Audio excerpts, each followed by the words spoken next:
नमस्कार. आपण एक अजून 2 ते 3 मिनिटं वाट बघूया आणि मग कार्यक्रमाला सुरुवात करूया. मी तुम्हाला 11 वाजता फोन करतो जरा एका मीटिंग मध्ये.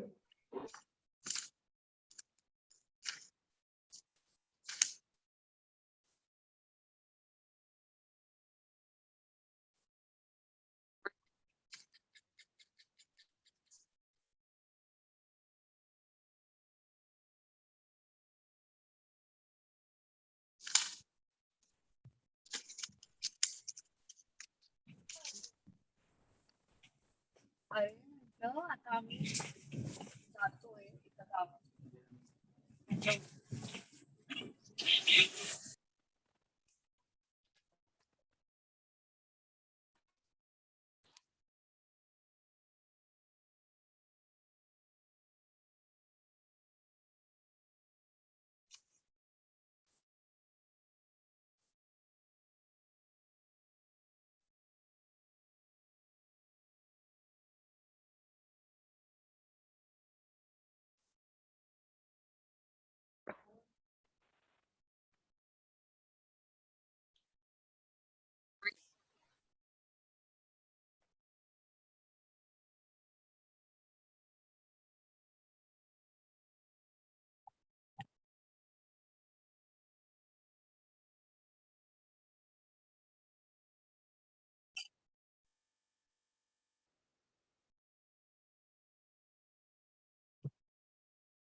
मला वाटतं आपण चालू करूयात आता.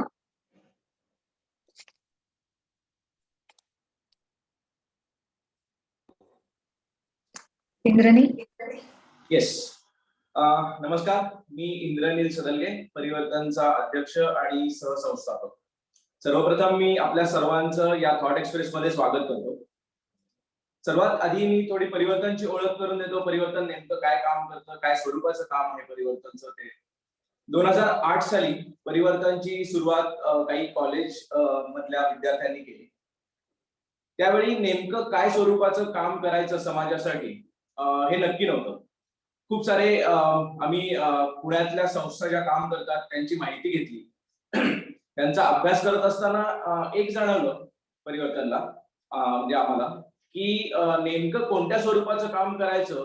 यामध्ये ज्या संस्था पुण्यामध्ये काम करतायत त्याच्यामध्ये एकही संस्था प्रशासनाशी, चांगल्या प्रशासनासाठी काम करत नाही आणि बरेचसे प्रश्न हे प्रशासनाशी निगडीत असतात आणि त्यावरती काम केलं तर यातले प्रश्न सोडवले जाऊ शकतात. त्यामुळे परिवर्तनने सुरुवातीला ठरवलं की आपण चांगल्या प्रशासनासाठी काम करायचं आणि परिवर्तनने गेल्या 12 वर्षामध्ये जे काही काम केलंय ते याला धरूनच काम केलंय. त्या व्यतिरिक्त काही कामं ही परिवर्तनने अशी केली की त्यावेळी गरजेची होती. त्याच्यातलं एक सर्वात महत्वाचं परिवर्तनचं कायमच राहिलेलं काम म्हणजे आपत्ती व्यवस्थापनाचं काम. 2012 मध्ये जेव्हा जर्मन बेकरीमध्ये पुण्यामध्ये बॉम्ब ब्लास्ट झाला, त्यावेळी परिवर्तनने झोकून काम केलं. तिथे रक्तदान असेल, त्यावेळी त्या ठिकाणची मदत असेल, ते परिवर्तनचे कार्यकर्ते करत होते.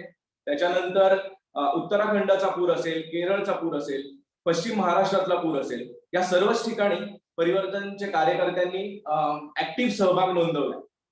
त्याच्यानंतर आता जर जी पॅन्डेमिक आहे, महामारी होती कोविडची, त्यामध्ये जवळपास 50 कार्यकर्ते पूर्ण वेळ काम करत होते. त्याच्यामध्ये रक्तदान शिबिर असतील, प्लाझ्मा डोनेशनचं काम असेल, वेगवेगळ्या लोकांना हॉस्पिटल्स आणि इतर सर्व मदत मिळवून देणं असेल, या स्वरूपाचं काम परिवर्तनने मोठ्या प्रमाणावर केलं असेल. आणि सध्याच गेल्या महिन्यात, याच महिन्यामधलं जो चिपळूण आणि कोकणातला महापूर आहे, तिथे परिवर्तन आणि मैत्रीचे कार्यकर्ते ऑलरेडी ऍक्टिव्ह काम करत आहेत. आपल्या 2 टीम चिपळूणवर आता चिपळूणला पोहोचलेल्या आहेत आणि ते तिथे काम करत आहेत. परिवर्तनची इतर कामांमध्ये काही महत्वाची कामं ती म्हणजे आपण नगरसेवकांचं प्रगती पुस्तक करतो, ज्याच्यामध्ये नगरसेवकांच्या कामाचा लेखाजोखा आपण मांडतो. तसेच खासदारांचं प्रगती पुस्तक परिवर्तन करत असतं. आणि त्या व्यतिरिक्त मतदार नोंदणी असेल, मतदार जागृती असेल. मुख्य उद्देश असा की जिथे प्रशासनाला गरज आहे मदतीची, तिथे परिवर्तन मदत म्हणून काम करत असतं, ऍक्टिव्ह सहभाग तिथे नोंदवत असतं. आणि जिथे असं वाटतंय की प्रशासन चुकतंय, तिथे त्यांना जाब विचारण्याचं, त्यांच्यावर दबावगट म्हणून एक प्रेशर आणण्याचं काम परिवर्तन करत असतं. तर आज महत्वाचा विषय आहे की गेल्या काही वर्षांमध्ये सर्वच, महाराष्ट्र असो, भारत असो, एकूणच डिझास्टर्स वाढत आहेत, आपत्ती वाढत आहेत. तर त्या संदर्भात प्रशासकीय लेवलला काय करता येऊ शकेल आणि मदत म्हणून काय करता येऊ शकेल, आणि या सर्वांमध्ये सर्वप्रथम परिवर्तनचा एक रोल असतो की त्याची पूर्ण माहिती घेणं, अभ्यास करणं आणि मगच त्याच्यामध्ये काम करणं, हे परिवर्तनचं विशेष आहे. मी अमृताकडे पुढे हा विषय सोपवतो आणि ती पुढे घेईल हा विषय. थँक्यू इंद्रनील. नमस्कार, मी अमृता नागटिळक. सध्याची महाराष्ट्रातली पूर परिस्थिती बघता, म्हणजे कोकण, चिपळूण, कोल्हापूर हा पूर्ण भाग सध्या पुराने ग्रासलेला आहे. आणि ह्या पार्श्वभूमीवर आपण आज ओडिसा म्हणजे खरं तर आपत्ती संभाव्य म्हणजे डिझास्टर प्रोन असं राज्य समजलं जातं. त्याला डिझास्टर कॅपिटल ऑफ इंडिया असंही म्हणतात. कारण गेल्या काही वर्षांमध्ये सरासरी दर 2 वर्षांनी एक आपत्ती, त्याच्यात मग चक्रीवादळ असो, पूर असो किंवा मग दुष्काळ असो, अशा आपत्तींना ओडिसाने नेहमीच तोंड दिलेलं आहे. आणि या ओडिसामध्येच सोनपूर जिल्ह्यात काम करणाऱ्या जिल्हाधिकारी आबोली नरवणे आज आपल्याला पाहुणे म्हणून लाभलेले आहेत. तर सर्वप्रथम मी तुमचं स्वागत करते मॅम. थँक्यू. माझा व्हिडिओ सुरू होत नाहीये, तो होस्ट हॅज डिसेबल्ड इट असं म्हणतोय. ओके. हा, आता तुम्ही स्टार्ट केलंय ना? हा, आता दिसतं मला. मी सर्वप्रथम तुमचं स्वागत करते. थँक्यू. आबोली मॅम बद्दल थोडक्यात मी त्यांची ओळख करून देते. त्या सोनपूर ओडिसामध्ये जिल्हाधिकारी म्हणून काम करत आहेत. त्यांचं शिक्षण म्हणजे त्या अर्थशास्त्रामधील पदवीधर आहेत आणि UPSC सिव्हिल सर्व्हिसेस एक्झामिनेशन 2014 मध्ये त्या ऑल इंडिया रँक 78 आहेत आणि महाराष्ट्रातून त्यांनी टॉप केलेलं आहे. याचबरोबर एक्स्ट्रा करिक्युलर ऍक्टिव्हिटीज म्हणजे मला मेन्शन करावं वाटतं, पुण्यातील फिरोदिया करंडक मध्ये त्यांनी खूप चांगले परफॉर्मन्सेस दिले आहेत. Plus she is Kathak dancer. So एक आणि आता ओडिसा सारख्या राज्यात जिथे डिझास्टर्स रेग्युलरली हिट करत असतात अशा ठिकाणी मॅम काम करत आहेत. सो मॅम आपण आता इंटरॅक्शनला सुरुवात करूयात. सो मला वाटतंय की आपत्ती म्हणजे काय, त्याच्यासाठीचा काय प्रिपेअर्डनेस असावा आणि डिझास्टर मॅनेजमेंटसाठी काय काय स्टेप्स आपण घेतो याबद्दल तुम्ही थोडं गाईड कराल का? Okay, thank you Amruta. सगळ्यात आधी सगळ्या परिवर्तनला थँक्यू. डिझास्टर बद्दल मला बोलायची संधी दिली. मी परिवर्तनचं काम खूप आधीपासून फॉलो करते आणि गव्हर्नन्स मध्ये जसं इंद्रनील म्हणला, गव्हर्नन्स मध्ये काम करणारे आपल्याकडे एनजीओ खूप कमी आहेत. आणि मला एक सांगावं असं वाटतं परिवर्तन बद्दल की जे काही एनजीओची कामं मी आजवर बघितली आहेत त्याच्यात मला परिवर्तन सगळ्यात जास्त न्यूट्रल वाटतं, की सगळ्या अँगल्सनी विचार करावा, सगळ्या अँगलनी एखाद्या गोष्टीचा विचार कसा केला जावा, की फक्त अँटी गव्हर्नमेंटच नाही किंवा अँटी एक पर्टिक्युलर विचारधारा नाही, तर प्रत्येक अँगलनी परिवर्तन काम करत असतं. म्हणून मला खूप विशेष वाटतं हे.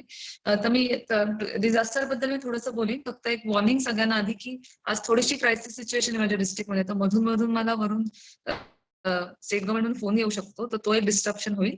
तर ते आधीच मी थोडं डिझास्टर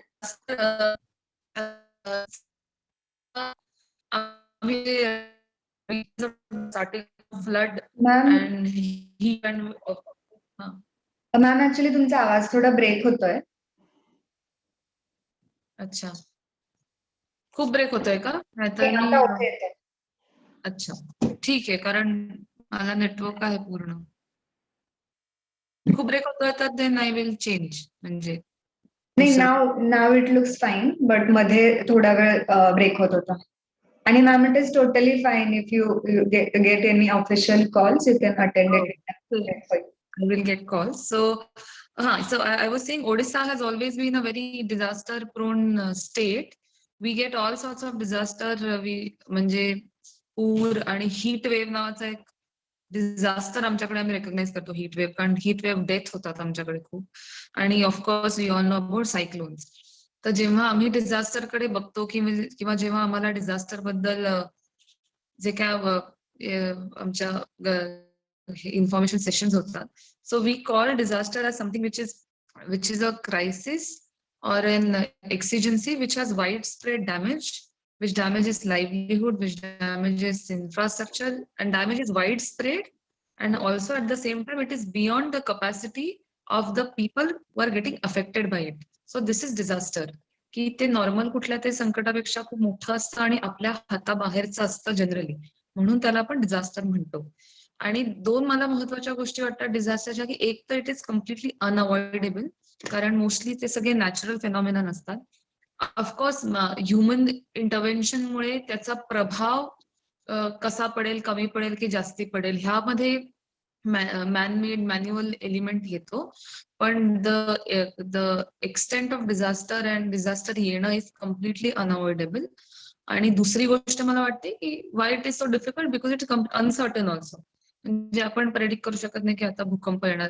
म्हणजे कितीही आपल्या प्रेडिक्शन मेकॅनिझम आजकाल स्ट्रॉंग आहेत, इन्फॉर्मेशन शेअरिंग रिअल टाइम बेसिसवर आहे, पण तरी तिथे एक खूप मोठा एलिमेंट ऑफ अनसर्टनिटी असतो इन डिलिंग विथ डिझास्टर्स.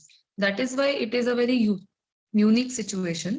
आणि ऍडमिनिस्ट्रेशनच्या जॉबवरच मी डायरेक्टली येते. तर ऍडमिनिस्ट्रेशनचा जॉब मेन प्रिव्हेन्शन आणि रिहॅबिलिटेशन या दोन गोष्टींमध्ये प्रशासनाला सगळ्यात जास्ती काम करावं लागतं, कारण ऍक्च्युअल डिझास्टर जसं मी म्हणले ते रोकायला काही केलं जाऊ शकत नाही. म्हणून इधर आपण त्याला प्रिव्हेंट करू शकतो किंवा आपण रिहॅबिलिटेशन वरती काम करू शकतो. जेवढं प्रिव्हेन्शन बेटर होईल तेवढं रिहॅबिलिटेशन कमी करावं लागतं किंवा ते करणं इझी असतं. तर प्रिव्हेन्शन आजकालच्या डिझास्टर मॅनेजमेंटमध्ये एकूणच इंडियात किंवा ओडिसात पर्टिक्युलरली प्रिव्हेन्शनवर खूप जास्ती भर दिला जातो. तर प्रिव्हेन्शनचे दोन तीन मुद्दे आहेत. सगळ्यात महत्वाचा मुद्दा इन्फॉर्मेशन शेअरिंग.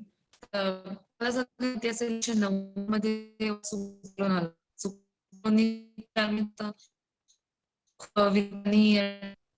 खूप म्हणजे there was lot of damage in all aspects.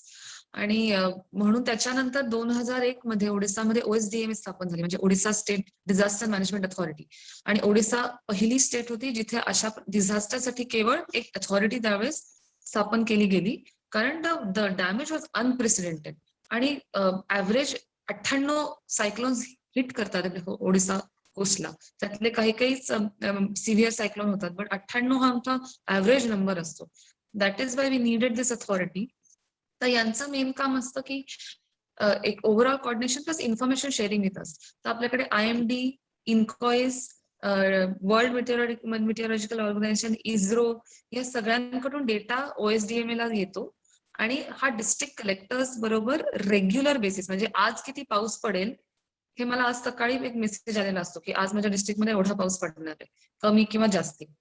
आणि हे रेनी सीझनला दररोज पूर्ण 3 महिने रोज सकाळी डिस्ट्रिक्ट कलेक्टरला एक मेसेज येतो की आज एवढा पाऊस पडणार आहे. सेम थिंग विथ हीट, जेव्हा मेन पीक असतं तेव्हा आज एवढं टेम्परेचर जाणार आहे आणि ह्या एरियात वाढायची शक्यता आहे. We get this message every morning. So that is, हे खूप चांगलं काम इथे होतं आणि त्यामुळे आम्ही पण इव्हेंच्युअलिटीसाठी प्रिपेअर्ड असतो. तर एक झालं हे कंटिन्युअस इन्फॉर्मेशन शेअरिंग. दुसरं असतं की जेव्हा ऍक्च्युअल डिझास्टर येणार हे कळलेलं असतं की cyclone is going to hit, तर त्यावेळेस जे प्रिव्हेंटिव्ह मेजर असतात त्यातलं मेन सगळ्यात आम्हाला काम असतं इव्हॅक्युएशन. तर मी महाराष्ट्राचे स्टॅटिस्टिक्स आता बघत होते की कोल्हापूर आणि ह्या साईडला रत्नागिरी, सिंधुदुर्ग मिळून जवळजवळ 2 लाख लोकांना इव्हॅक्युएट केलं गेलंय असं मी बघितलं. पण इकडे जर तुम्ही बघाल तर आमच्या 7 ते 8 कोस्टल डिस्ट्रिक्ट्स आहेत जिथे मेन हिट होतं सायक्लोन. प्रत्येक डिस्ट्रिक्टमध्ये 2 लाख इव्हॅक्युएशन असतं. So that way we evacuate almost 10 lakh people for every severe cyclone. आणि म्हणजे कोस्टलच्या अलीकडच्या डिस्ट्रिक्टमध्ये पण 50,000 ते 1 लाख इव्हॅक्युएशन होतं. तर तिकडे हिट होणार आहे का नाही ही पुढची गोष्ट. म्हणजे आता जे सायक्लोन आलं जे कोलकाताला गेलं मोस्टली, पण तिथे आम्ही सुद्धा त्याच्यासाठी 10 लाख लोकांचं इव्हॅक्युएशन केलं होतं. आणि मग त्यांना इव्हॅक्युएशन करून मग त्यांना हे प्रोव्हाइड करणे, त्यांना घर आणि कोविड अप्रोप्रिएट गाईडलाईन्स मध्ये त्यांना इव्हॅक्युएट करणे, हे सगळं आम्ही त्या ह्याच्यात केलं. आणि तिसरी गोष्ट असते की प्रिव्हेन्शन मधलं एक इन्फॉर्मेशन इव्हॅक्युएशन मधलं थर्ड स्टेप प्रिव्हेन्शन मध्ये येते की इन्फ्रास्ट्रक्चरली आपण रेडी असलं पाहिजे. म्हणजे फ्लड आला तर तुमच्या म्युनिसिपल कॉर्पोरेशनने ड्रेन क्लिनिस केलेच पाहिजे, ज्याने की ते चोक होणार नाहीत आणि रस्त्यावर पाणी येणार नाही. किंवा तुमच्या एम्बँकमेंटचं काम जर कुठे अर्धवट असेल तर ते पूर्ण केलं गेलं पाहिजे. किंवा तुमच्याकडे फ्लड शेल्टर्स बनली नाहीत की फ्लड आल्यावर लोकांना ठेवायचं कुठे, किंवा एखाद्या शाळेला फ्लड शेल्टर मध्ये कन्वर्ट करायचं. या सगळ्या ज्या इन्फ्रास्ट्रक्चर गोष्टी आहेत त्या केल्या गेल्या पाहिजेत. तर हे मुख्य आमचे 3 कामं असतात. आणि इथे समजा आता आपला आजचा विषय सिव्हिल सोसायटी आहे, तर मला वाटतं की इव्हॅक्युएशन, की इन्फॉर्मेशन आणि इन्फ्रास्ट्रक्चर मध्ये सिव्हिल सोसायटीचा रोल नसू शकतो. पण इव्हॅक्युएशन इज वन थिंग जिथे आम्ही खरं तर फक्त सिव्हिल सोसायटी बरोबरच करतो. तर आमची सिव्हिल सोसायटी म्हणजे कम्युनिटी ऑर्गनायझेशन असा वॉर्ड लेवल की गावात आमच्या अंगणवाडी आणि वी हॅव PRI मेंबर्स, हे सगळे गावात आमच्या गव्हर्नमेंटची कम्युनिटी ऑर्गनायझेशन असतात. पण दे cannot work alone, they always work, आम्ही त्याला गो एनजीओ कोऑर्डिनेशन ज्याला आपण म्हणतो, they always work in coordination with NGOs. की 2 लाख लोकांना घेऊन यायचं, पूर्वी तर त्यांना समजायला लागायचं, आजकाल ते स्वतः येतात. मदत करायची यायला, ठीक आहे या गोष्टी ऑलरेडी NGO. मेन मला वाटतं कोविड स्पेशली सायकोमध्ये की म्हणजे जेव्हा इव्हॅक्युएट करून कुठल्या तरी एका जागी ठेवतो तेव्हा इटसेल्फ एक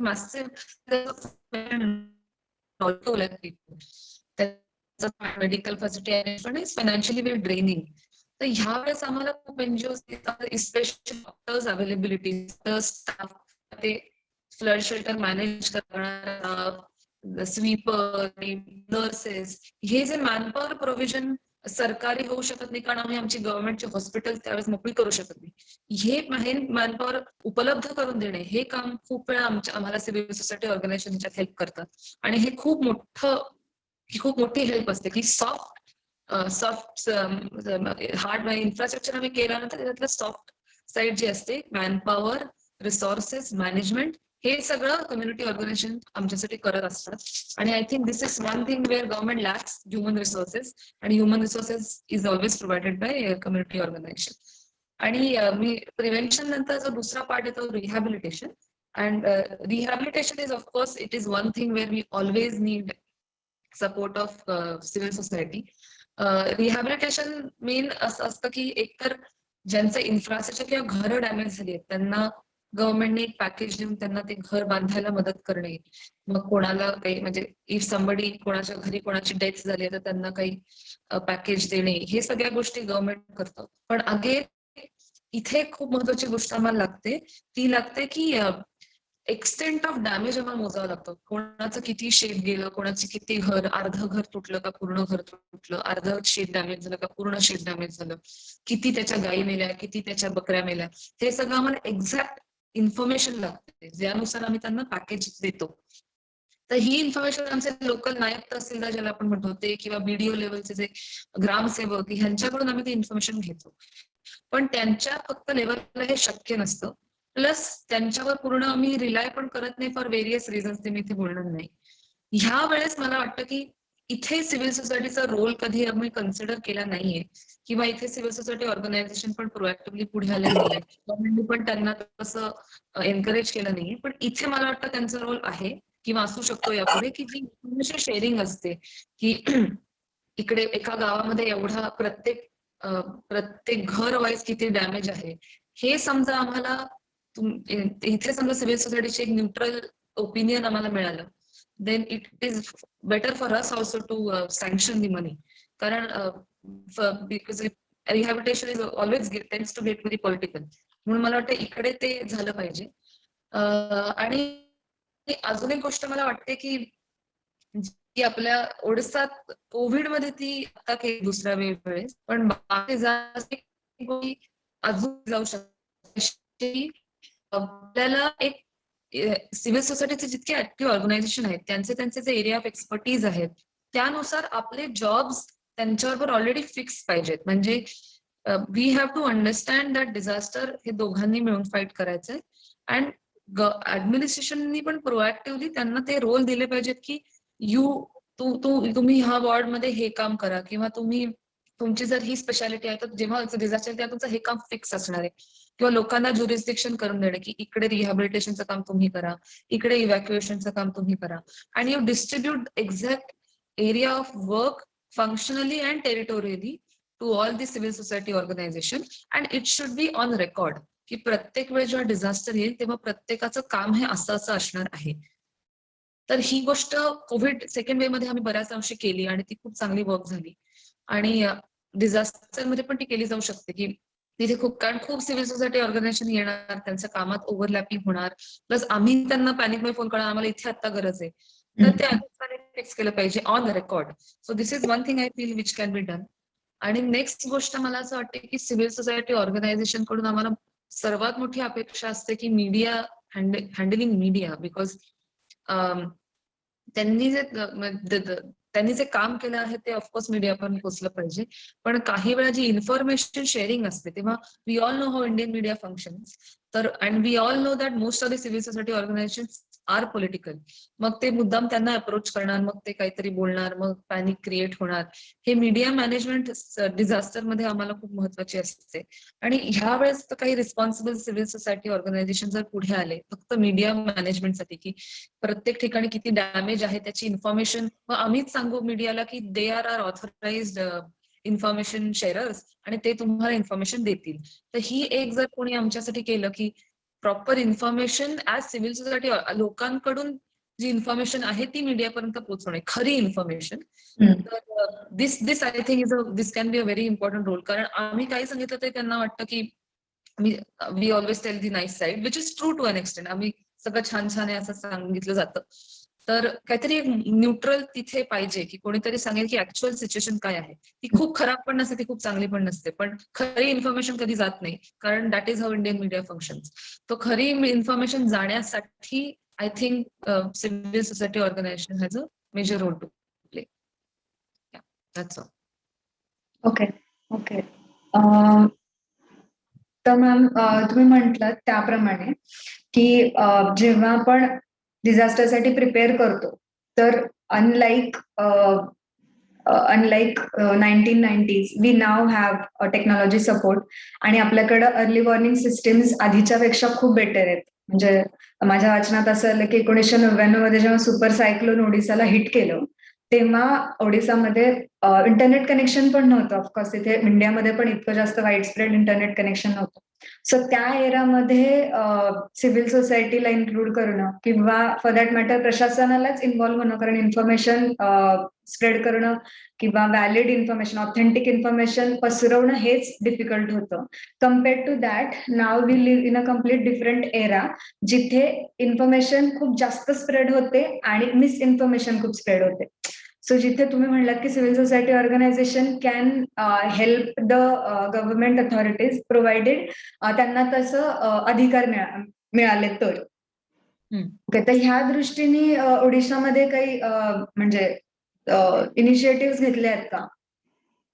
इन्फॉर्मेशन शेअरिंग ही म्हणजे बऱ्यापैकी ती टेक्निकल साइड होऊन जाते आणि जसं मी म्हणले की तो वर्ल्ड वाईड डेटा असतो, तो कंपाईल करून डिस्ट्रिक्ट कलेक्टर्सना तो पाठवला जातो.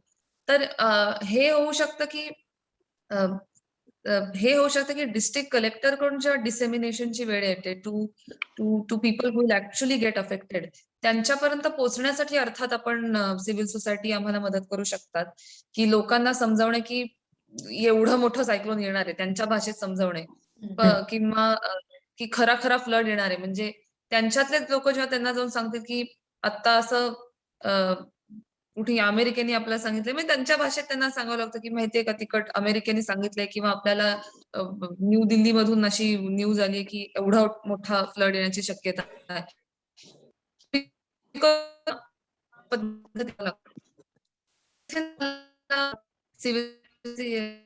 हेल्प करू दे.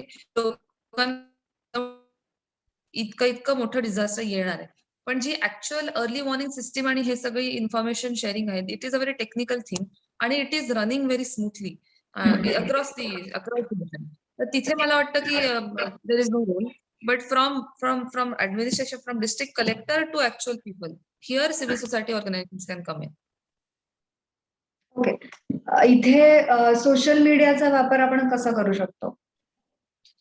सोशल मीडियाचा तर आजकाल म्हणजे फुल फ्लेजेड वापर होतो, स्पेशली ट्विटर. तर आत्ताचं जे सायक्लोन आलं रिसेंट, मोस्टली ते वेस्ट बेंगॉलला गेलं, बट तिकडे पण बघितलं तर आमची जी OSDM आमच्याकडे एक स्पेशल अथॉरिटी आहे which is state relief commissioner, SRC.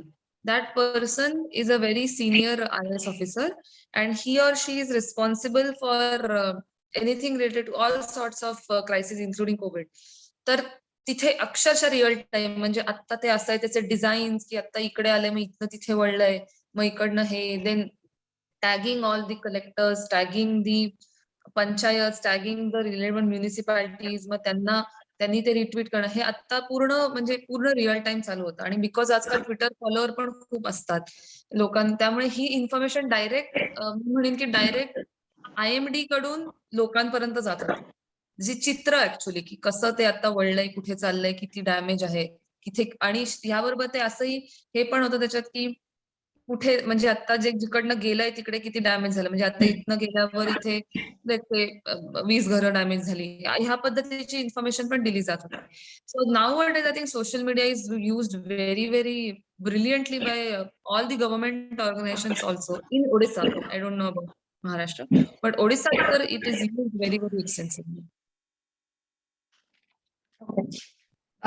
तर सायक्लोन्स आणि फ्लड, ड्रॉट हे ओडिसाच्या जॉग्रफीमुळे बऱ्यापैकी हिट होतं ओडिसामध्ये.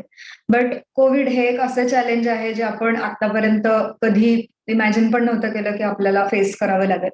सो डिझास्टर म्हणजे नॅचरल डिझास्टर प्लस कोविड सारखं संकट, तर हे कॉम्बिनेशन किंवा हे जे आहे ते जास्त चॅलेंजिंग आहे.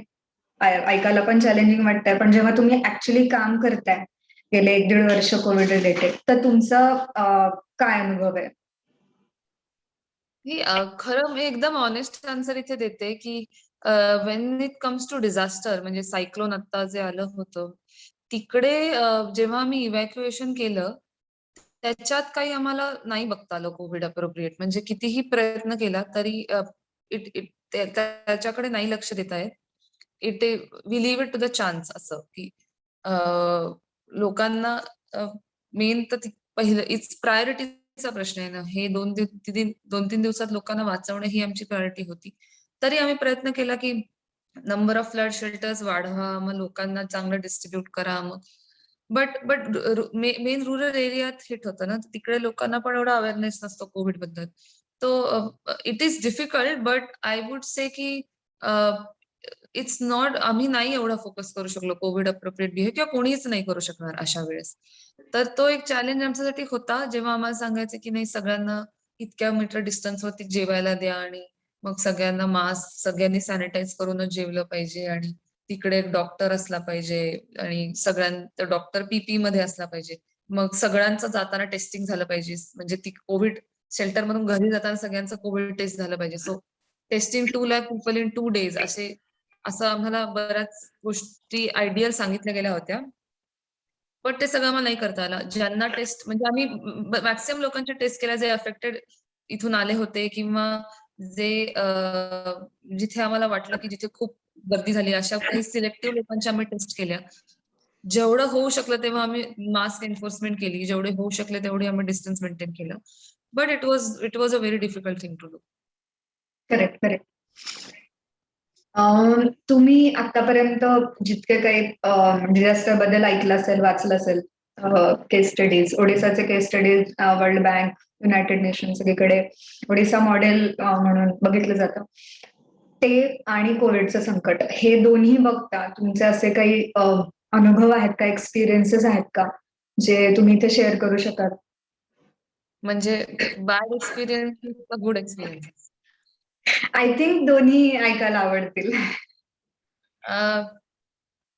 मला वाटतं की कोविड हा एक खूप मोठा चॅलेंज होता प्रशासनासाठी. आणि कोविड असा होता की तो पर्सनली पण तेवढाच, पर्सनली आणि professionally it was a very challenging thing to do. कारण आपली फॅमिली पण कोविड पॉझिटिव्ह असणार, मग आपले आई बाबा कुठेतरी पुण्याला असणार, आणि so personally also it was tough. Professionally it was tougher. कारण काय, प्रत्येक जी गोष्ट होते, डिझास्टर किंवा इलेक्शन जो एक खूप मोठा ऍडमिनिस्ट्रेटिव्ह चॅलेंज असतो, ते सगळं झालेलं असतं. कोविड कोणालाच काही माहिती नव्हतं. म्हणजे best of the best minds in the world were clueless. So आम्हाला कोणाकडे बघायचं, मग एकदा सांगणार प्लाझ्मा डोनर्स, मग एकदा सांगणार प्लाझ्मा नाही, मग एकदा सांगणार रेमडेसिवीर, मग एकदा सांगणार रेमडेसिवीर नाही. Nobody knew nothing, nobody knew what works. तर everything was clueless in COVID, आणि वी आर स्टील क्लूलेस. म्हणजे असं नाही आता आपल्याला माहिती. तर तो खूप मोठा चॅलेंज होता. पण मला असं वाटतं की कोविडमध्ये बऱ्याच चांगल्या गोष्टी ऍडमिनिस्ट्रेटिव्हली आम्हाला कळल्या. एक गोष्ट कळली की खूप साऱ्या सिस्टम्स ज्या आपल्या आपण चालत होत्या, की सप्लाय चेन ज्याला आपण म्हणतो, की भाजी कुठून, अगदी कांदा माझ्या मार्केटमधून कुठून येणार, हे सगळं ऑटोमॅटिकली चालत असतं. आपल्याला काय त्याच्यात ऍडमिनिस्ट्रेटिव्हली आपण तिथे फार लक्ष घालत नाही. पण कोविडमध्ये जेव्हा सगळंच बंद पडलं, लॉकडाऊन सगळे गाडी यायला, गाडी चालवायला कोणी नाही. मग इकडनं ड्रायव्हर पाठवले, तर गाडी घेऊन आलं वगैरे. तर डीप अर्थव्यवस्थेचं अंडरस्टँडिंग आलं मला वाटतं सगळ्याच ऍडमिनिस्ट्रेशनला, की तुमच्याकडे बेसिक फंक्शन होतात कसं, की म्हणजे आता इन्सुलिनच नाहीये राउरकेलामध्ये, मग इन्सुलिनसाठी गाडी पाठवा पुण्याला, पुण्यावरून ते सिरम इन्स्टिट्यूटचे आमचे किट्स यायचे, त्यांच्याकडून त्याच गाडीतून इन्सुलिन घेऊन या वगैरे, असे कॉर्डिनेशन छोटे छोटे. मग इंटर डिस्ट्रिक्ट कॉर्डिनेशन, की पुण्याच्या कलेक्टरशी बोला, मग लखनौच्या कलेक्टरनी मला फोन करणे की राउरकेलामधून माझा ऑक्सिजन येतोय.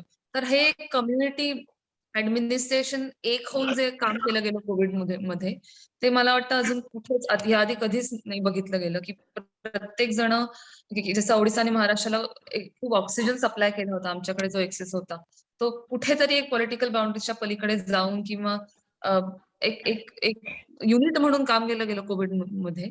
आणि अजून मला एक वाटतं की कोविड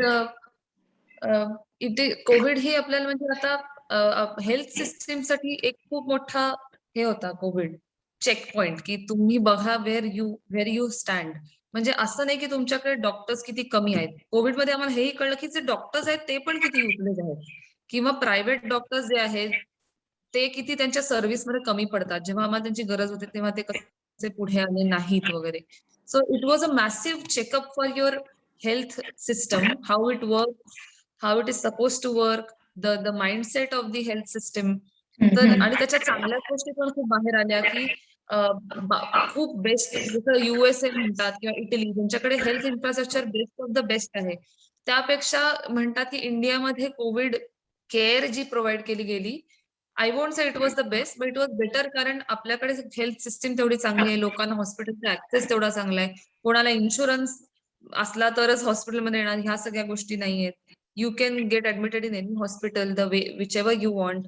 तर एक रोबस्ट पण कुठेतरी आपली हेल्थ सिस्टीम आहे, हे आम्हाला सगळ्यांना कोविडमध्ये म्हणजे आमचे जे IFS बॅचमेट होते, ज्यांना कोविड झाला होता, ते ट्रीटमेंटसाठी इंडियात आले. कारण काय त्यांना तिकडे कॉन्फिडन्सच नव्हता की त्यांना मिळेल किंवा त्यांच्या पगारात त्यांना तिथे ट्रीटमेंट घेता येईल. म्हणजे एक IFS officer, 3 of my friends came to Maharashtra, Kochi for their COVID treatment, कारण त्यांना तिकडे त्यांच्या सॅलरीत अफोर्डच झाली नाही.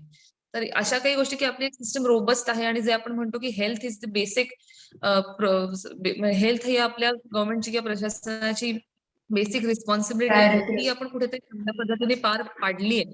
हा एक कॉन्फिडन्स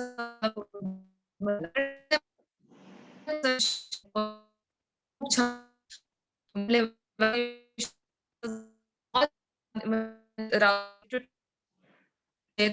बघू शकता की राउरकेला किंवा भुवनेश्वर यांचं वॅक्सिनेशन खूप आम्हाला चांगले रिव्ह्यूज मिळाले. इनफॅक्ट एकही वाईट रिव्ह्यू नाही मिळाला.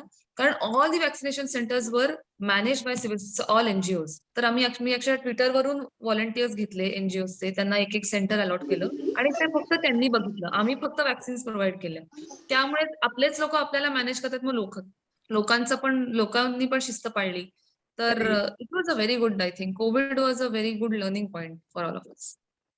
आय थिंक हे खूपच चांगलं एक्झाम्पल आहे, जिथे ऍक्च्युली सिव्हिल सोसायटी इतक्या चांगल्या पद्धतीने कॉन्ट्रीब्युट करू शकतं, जिथे डॉक्टर्स, प्रशासन सगळेच खूप जास्त स्ट्रेसमध्ये असताना, प्रेशरमध्ये असताना, जिथे सिव्हिल सोसायटी सहभागी होते आणि अशा पद्धतीने लॉंग टर्म साठी काम करते, आणि जिथे आपल्याला हेल्प होते त्या क्रायसिस मधून बाहेर येण्यासाठी. ओके, तर जसं इंद्रनीलने सांगितलं की परिवर्तन कायमच जेव्हा जेव्हा डिझास्टर आले, बी इट मॅन मेड किंवा नॅचरल डिझास्टर, सो परिवर्तनचा स्वभावच राहिलेला आहे की जिथे अशी क्रायसिस सिच्युएशन येते तिथे आम्ही जातो आणि काम करतो. सो मैत्री, असीम फाउंडेशन अशा संस्थांसोबत परिवर्तननी काम केलं, ज्यांना डिझास्टर मध्ये काम करण्याचा चांगला अनुभव आहे. सो बेसिकली आम्ही जेव्हा मागच्या वर्षी, म्हणजे मी स्वतः गेले होते सांगली, कोल्हापूर, जेव्हा हिट झालं होतं फ्लड्सनी, तेव्हाचा असा अनुभव होता मॅम की पूर आल्यानंतर जेव्हा रेस्क्यू ऑपरेशन संपतं, जिथे कॉमन किंवा सिव्हिल सोसायटी ऍक्च्युली काही करू शकत नाही, because it needs a trained professional to handle the rescue operation.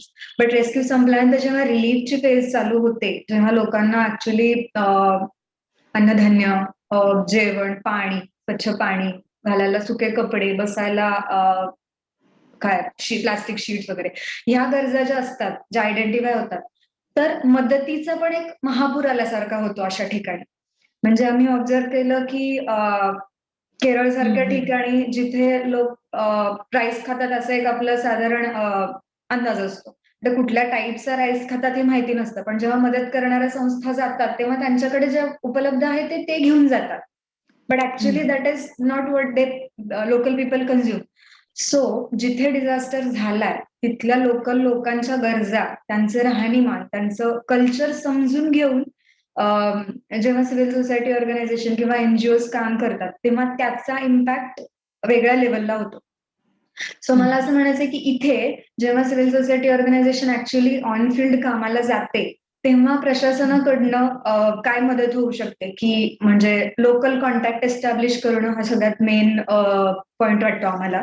कारण जोपर्यंत तिथल्या लोकांना कॉन्फिडन्स येत नाही की हे लोक आपल्या मदतीसाठी आलेत, आपण ह्यांच्यावर विश्वास ठेवू शकतो, कारण तो माणूस ऑलरेडी खूप इमोशनली आणि फिजिकली पण वीक झालेला असतो त्या सिच्युएशन मध्ये.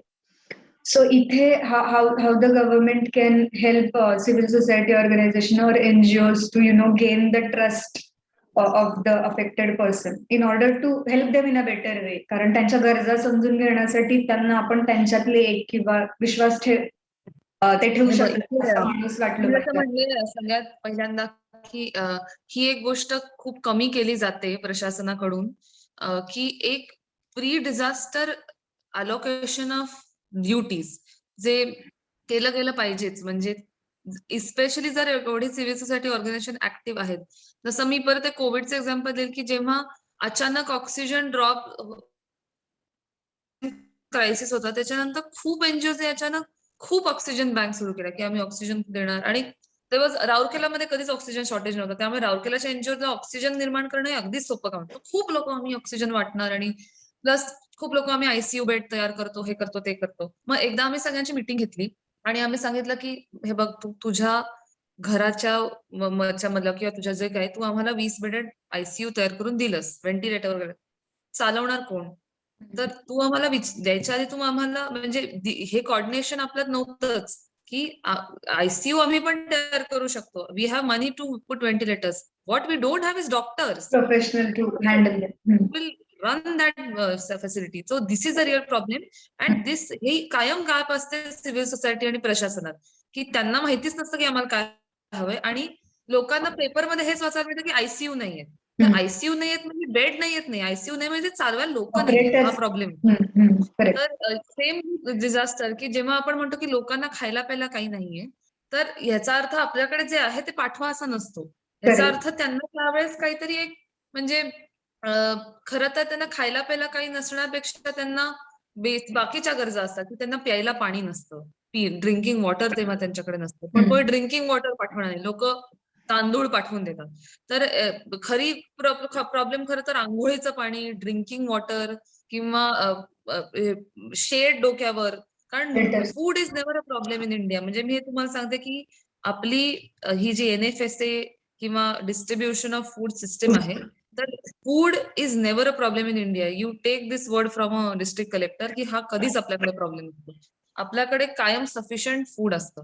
आपल्याकडे काय नसतं तर ड्रिंकिंग वॉटर कमी पडतं, कारण ते त्याचं ट्रान्सपोर्टेशन अवघड असतं. त्याच्यानंतर आपल्याकडे शेल्टर्स कमी असतात लोकांना बसायला. So and medical facilities. Medical facility म्हणजे औषधं नाही, मेडिकल फॅसिलिटी म्हणजे डॉक्टर्स जिथे औषधं देतील. ह्या 3 गोष्टी कधीच नसतात. आणि ह्यासाठी म्हणजे ही जी इन्फॉर्मेशन शेअरिंग होत नाही, त्यासाठी अशा मीटिंग्स की प्रत्येक डिझास्टर याच्या आधीच म्हणजे जसं आता काही नाहीये, तर आता आमची आत्ताच एक गो एनजीओ कॉर्डिनेशन म्हणजे परवा मीटिंग झाली. तेव्हा मी त्यांना सांगितलं की बघा आता समजा फ्लड आला, तर तुम्ही तिकडे ते काम करा. तुम्ही तरभाचे एनजीओ, तरभा एक एरिया आहे. तुम्ही तरभाच्या ह्या एरियामध्ये ना मला फक्त ड्रिंकिंग वॉटर सप्लायचं काम त्यावेळेस करून द्या. किंवा तुम्ही जर ह्या इकडे आहात, हीट वेव्ह इथे येते, तर तुम्ही मला फक्त हीट वेव्ह साठीचे जे म्हणजे हीट वेव्ह कक्ष प्रत्येक हॉस्पिटलमध्ये असतो, तो वर्किंग ठेवा आणि जे लोकांना फक्त एवढं सांगा आत्तापासूनच की हीट वेव्ह येईल तेव्हा तुम्ही घरातून बाहेर पडू नका. सो प्रत्येकाला त्यांचं काम देऊन ते त्यांचं काम करत राहतात. आणि ह्या मीटिंग्सना we call our panchayat sarpanch plus आमचे ब्लॉक चेअरमन हे सगळे त्या मीटिंगला असतात. त्याचं प्रोसिडिंग होतं, ते त्याच्यावर साईन करतात. त्यामुळे त्यांच्या एरियात ते एनजीओ म्हणजे पण डिस्ट्रिक्ट कलेक्टरने अलॉट केले तेव्हा ते त्यांच्याकडे पण असतं की हा कलेक्टर मॅडमने दिलंय ह्याला हे काम करायला, मग त्याच्यामध्ये आपण जायचं नाही. मग लोक पण ते ऍक्सेप्ट करतात. तर ह्या पद्धतीच्या डिस्ट्रिक्ट लेवल छोट्या छोट्या मीटिंग की प्रत्येकाला त्यांचं अलोकेशन माहिती पाहिजे, ह्या झाल्या पाहिजेत. आणि ते कोविडमध्ये मॅक्सिमम आम्हाला हे जाणवलं की काय म्हणजे लोकांच्या आयडियाच वेगळ्या आहेत हेल्प, आणि ती हेल्प कधीच प्रशासनाला नको असते. तर मला वाटतं एव्हरी डिस्ट्रिक्ट ऍडमिनिस्ट्रेशन प्रोएक्टिव्हली त्यांच्याकडून हा विचार झाला पाहिजे की प्रत्येक disaster wise allocation of responsibility to civil society organisation. Ma'am, मला वाटतं this is an excellent example to showcase. कारण जिथे प्री डिझास्टर आपण इतकं सगळं अलोकेशन किंवा जबाबदारी देतो, तेव्हा ऍक्च्युली जेव्हा डिझास्टर येतो तेव्हा जे काही धावपळ होते, जो काही क्रायसिस सिच्युएशन क्रिएट होते, त्याला आपण बेटर टॅकल करू शकतो. आय थिंक हे जर इफेक्टिव्हली झालं तर there will be nothing like it. Plus ह्यात तुम्ही एक पॉइंट असा हायलाइट केला की मला आयसीयू बेड हवेत, सो आयसीयू बेड दिले पण ऑपरेटर्स नाही. सो लोकांचा हा एक ऍटिट्यूड असतो, लोक म्हणजे सिव्हिल सोसायटी ऑर्गनायझेशन किंवा एनजीओ, की मी मदत करतोय, मदत करण्याचा अट्टहास जास्त आहे, irrespective I mean neglecting the fact की समोरच्याला काय गरज आहे. ओके. आणि इथे पण मला वाटतंय की जेव्हा प्रशासन काम करते तेव्हा प्रशासनाला बेटर माहिती असतं की कुठल्या कम्युनिटीज त्या एरियामध्ये राहतात, त्या जॉग्रफीमध्ये राहतात, कुठल्या कम्युनिटीच्या काय गरजा आहेत, त्यांचे फूड प्रेफरन्सेस नाही म्हणणार मी, बट नॉर्मली ते काय प्रकारचं अन्न खातात किंवा काय प्रकारचे कपडे घालतात. कपड्यांमध्ये छोटा अनुभव मी सांगते की असं ऐकण्यात आलं होतं की साड्या पाहिजेत म्हणजे खूप साड्या पाठवल्या पण परकर नाही दिले, किंवा अजून एक एक्झाम्पल माझ्या ऐकण्यात आहे की अंडर गार्मेंट्स दिले पण अंडर गार्मेंट्स सेम साईजचे दिले किंवा सेम टाईपचे दिले. सो इथे खूप फरक पडतो की प्रशासनाकडनं जर काही रिक्वायरमेंट गाईडलाईन्स किंवा असं काही एक गाईडलाईन्सच म्हणता येईल की ह्या टाईपचे लोक कम्युनिटीज इथे आहेत आणि त्यांना ह्या गरजा आहेत. तर असं जर काही झालं तर सिव्हिल सोसायटी ऑर्गनायझेशन किंवा एनजीओज ना बेटर आउटलुक असेल, जे बाहेरून येतात म्हणजे ज्या लोकल आहेत ज्यांच्याशी ऍडमिनिस्ट्रेशन आधीच कॉन्टॅक्टमध्ये आहे, ते सोडून जे बाहेरून मदतीसाठी ट्राय करतात त्यांच्यासाठी असं काही करता येऊ शकतं का? हो, अर्थात करता येऊ शकतं किंवा इनफॅक्ट मला वाटतं की तू म्हणलीस ते बरोबर आहे की लोकांचा तो अट्टहास असतो की आम्हाला काहीतरी मदत करायची आहे. म्हणून आम्हाला काहीतरी मदत करायची या काय लोकांचा म्हणते? अट्टहास असतो. बोलू का? हो हो हो. हां. आम्हाला काहीतरी मदत करायची हा लोकांचा अट्टहास असतो. त्यामुळे खूप गोष्टी पाठवल्या जातात आणि कपडे. तर अगेन मला वाटतं की कपडे हा एवढा मोठा इश्यू नसतो. जेवढा की त्यांना मी जसं म्हणले की त्यांना ड्राय शीट्स किंवा त्यांना अजून जसं की म्हणजे कुठे फ्लड आला तर मग त्यांना त्यांचं घर तयार करायला लागणारी हेल्प की त्यांचं घर बनवायला त्यांना जे थोडं-थोडं इन्फ्रास्ट्रक्चर लागेल किंवा जी लोकं लागतील त्याचं घर बनवून द्यायला. तर खरी तर हे खरी ऑन ग्राउंड हेल्प ही आम्हाला वेगळीच नीडेड असते. तर मला असं वाटतं की अ, पाठवणं ही चांगली गोष्ट आहे. मी पर्सनली त्याला फेव्हर करत नाही.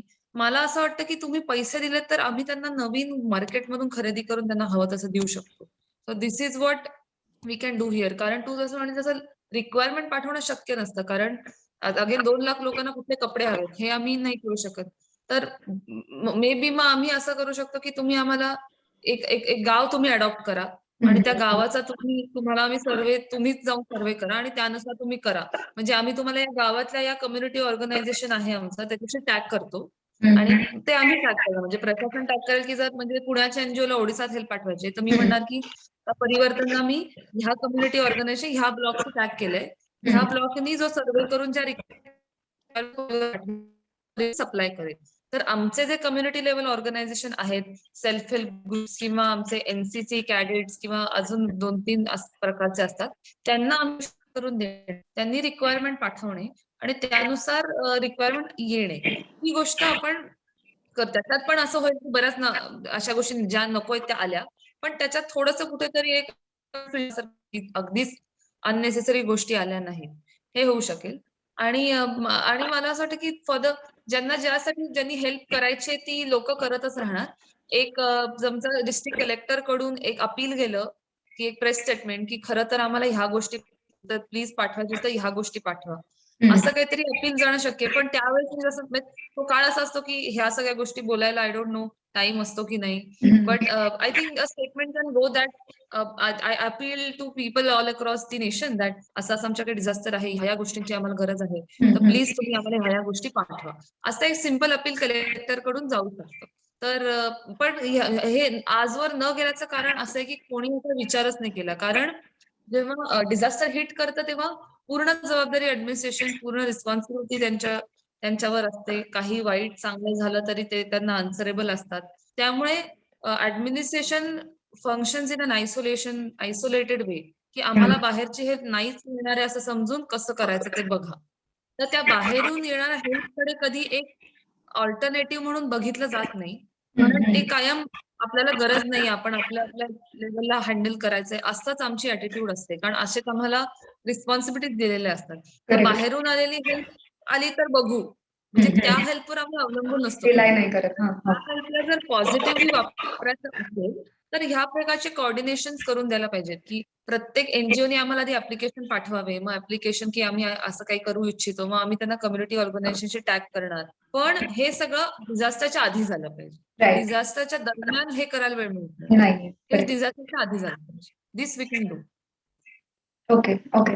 आणि ह्यात जसं काम करताना अनुभव आला मैत्रीसोबत असीमसोबत काम करताना, so we try to work in such a framework की जिथे आम्ही ऍक्च्युअली जाऊन आधी बघतो. एक टीम जाणार, सो ती बघणार तिथे कसे म्हणजे लोक काय खातात, काय घालतात असं, आणि मग त्यांच्या गरजा आयडेंटिफाय करून आणि गरजू म्हणजे एक आपण ट्रान्सपोर्टच्या सिनारिओमध्ये लास्ट माइल कनेक्टिव्हिटी असा एक शब्द वापरतो.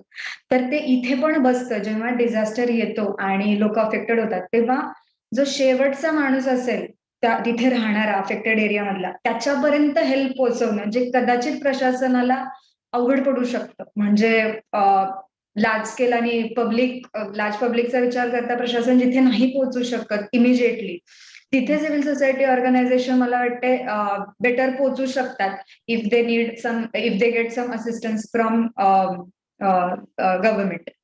याबद्दल काय वाटतं तुम्हाला? म्हणजे फॉर मला एक्झाम्पल वाटतं लास्ट माइल कनेक्टिव्हिटी मध्ये इनफॅक्ट ऍडमिनिस्ट्रेशन पेक्षा बेटर नाही कोणी करू शकत लास्ट माइल कनेक्टिव्हिटी, कारण तो एरिया माहिती असतो. पण आय थिंक की इकडे ऑफकोर्स ऍडिशनल हेल्प आम्ही वापरू शकतो. लास्ट माइल कनेक्टिव्हिटी जसं तू म्हणलीस की जिथे नाही पोहोचू शकत तिथे आम्ही ऍडिशनल हेल्प आम्ही वापरू शकतो. But I think it is not impossible for administration. It is possible. but maybe not at that very moment, maybe later in the relief work असं मला इनफॅक्ट मी म्हणायचं. तुला सांगते अमृता पर्सनल एक्सपिरियन्स वरून हा, हा. की जेव्हा कुठल्याही प्रकारचं प्रॉब्लेम डिझास्टर येतं तेव्हा सर्वात जास्ती लोक लोक बाय लोक I mean media and politicians हे त्याच माणसाकडे पोचतात जो लास्ट महिला आहे. जास्त बोलणे. कारण Okay. मग त्याच्यावर तिकडेच त्यांची स्टोरी बनते ना मीडियाची. मग Correct. तीच ट्विटरवर जाते. त्याचबद्दल आम्हाला एक्सप्लेनेशन येतं वरून की का तिकडे अजून पोहोचलं नाहीये. तो in fact that is our first target की जिथे कोणीच गेलं नाही तिथे तिथपासूनच सुरुवात करा असं. कारण दॅट इज तो मीडिया प्लस पॉलिटिशियन्स प्लस कलेक्टर्सना पण माहिती झालं असतं की त्यामुळे तो कायमच फर्स्ट म्हणजे आता असं ही चांगली गोष्ट आहे इनफॅक्ट सोशल मीडियामुळे की ह्या सगळ्या गोष्टी हायलाईट होऊ लागल्यामुळे ती प्रायोरिटी झाली इनफॅक्ट की जिथे काहीच पोहोचलं नाही तिथूनच सुरुवात करा. This is a general mentality in administration. Okay. माझ्याकडचे प्रश्न आणि संपले. तर आपण ऑडियन्स मधून प्रश्न घेऊयात. आपल्याकडे बरेच लोक जॉईन झालेले आहेत, सो ज्यांना कोणाला प्रश्न विचारायचा आहे ते विचारू शकतात.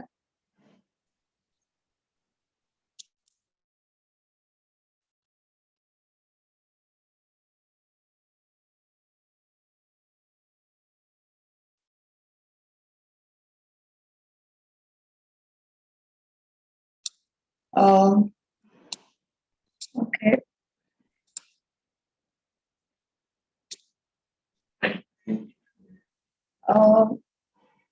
विनीता आहेत आपल्या बरोबर, मैत्री चं काम करतात. सो विनीता ताई, तुम्ही प्रश्न विचारू शकता. तुम्ही चॅट बॉक्स मध्ये टाकलाय, तर तुम्ही स्वतः विचारलात तर जास्त बेटर आहे.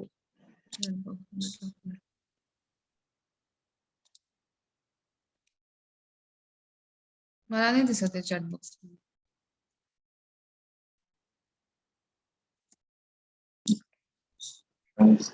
ओके. सो विनीता ताई. हो. हा बोला, आवाज येतो तुमचा. अच्छा, तू माझा प्रश्न विचारलास का? मी मध्ये थोडी नव्हते. नाही, मी नाही विचारला, तुम्ही विचारा. अच्छा. सो माझा प्रश्न असा आहे की तुम्ही म्हणत होतात सरकार जे डॅमेजचा असेसमेंटसाठी म्हणून संस्थांची मदत घेते म्हणून, पण तसा आमचा प्रत्यक्षातला अनुभव नाहीये.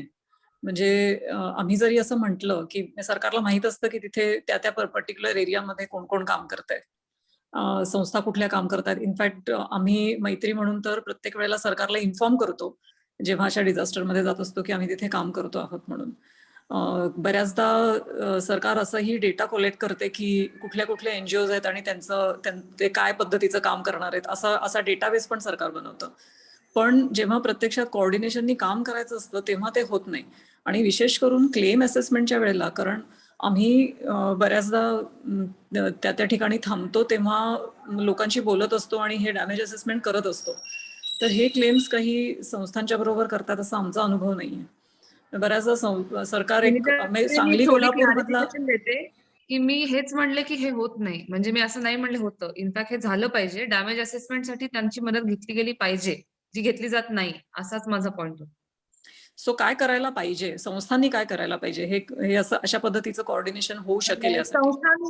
संस्थांमधचं मी जसं म्हणले की इथे संस्थांपेक्षा ऍडमिनिस्ट्रेशनचा रोल प्रोएक्टिव्ह असला पाहिजे. आणि जेव्हा मी जसं म्हणले डिझास्टर याच्या आधीच हे बोलणं झालं पाहिजे की जेव्हा म्हणजे त्यांना ज्युरिस्डिक्शन द्यायचं टेरिटोरियल, की जेव्हा डॅमेज असेसमेंटची वेळ येईल तेव्हा तुम्ही ह्या ब्लॉकमध्ये, तुम्ही ह्या ब्लॉकमध्ये, तुम्ही इथे असं काम करा. अशा प्रकारचं आधीच अलोकेशन व्हायला पाहिजे आणि तिकडच्या PRI मेंबर्सला ते माहिती पाहिजे आणि मान्य पाहिजे. कारण शेवटी त्यांच्याच बरोबर काम करायचं, कारण त्यांच्या ग्रामसेवक वगैरेच्या लेव्हललाच ते सगळं होतं. तर त्या सरपंचला त्याला ऍक्सेप्टेबल पाहिजे की ते ह्या एनजीओ बरोबर काम करतील. त्या एनजीओनी पण तेवढी ऍडजस्टमेंट दाखवली पाहिजे की त्यांच्या बरोबर पॉलिटिकली काम करतील, पॉलिटिकल लोकांवर काम करतील. आणि ऍट द सेम टाइम हे ऍडमिनिस्ट्रेशन कडून इनिशिएटिव्ह आला पाहिजे की तुम्ही हे अलोकेशन करा before the disaster, which doesn't happen. तो ह्याच्यात सिव्हिल सोसायटीचा रोल एवढाच आहे की जो एरिया त्यांना अलॉट केला जाईल तिकडच्या लोकल लीडर्स बरोबर, जे मोस्टली पॉलिटिकल असतील, आणि ऍडमिनिस्ट्रेटिव्ह ऑफिसर्स त्यांच्याबरोबर हँड इन हँड काम करणे, ऍडजस्ट करून, हा त्यांचा रोल असू शकतो. ओके.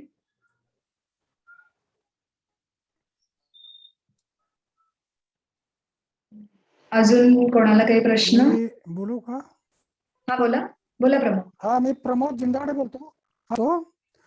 तर एकतर आम्ही खूप मोठ्या प्रमाणामध्ये आपत्तीमध्ये काम केलेलं आहे, करत आहोत. मात्र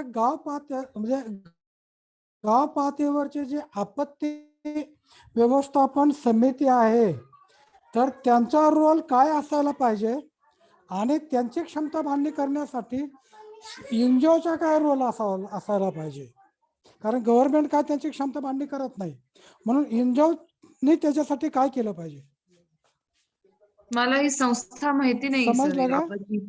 आपत्ती व्यवस्थापन ही मला इन्स्टिट्यूशन बद्दल मला माहिती नाही. मला आता समजावू शकता म्हणजे प्रत्येक गाव पातळीवर शासनाने आपत्ती व्यवस्थापन समिती ही स्थापन करण्याची प्रक्रिया चालू आहे.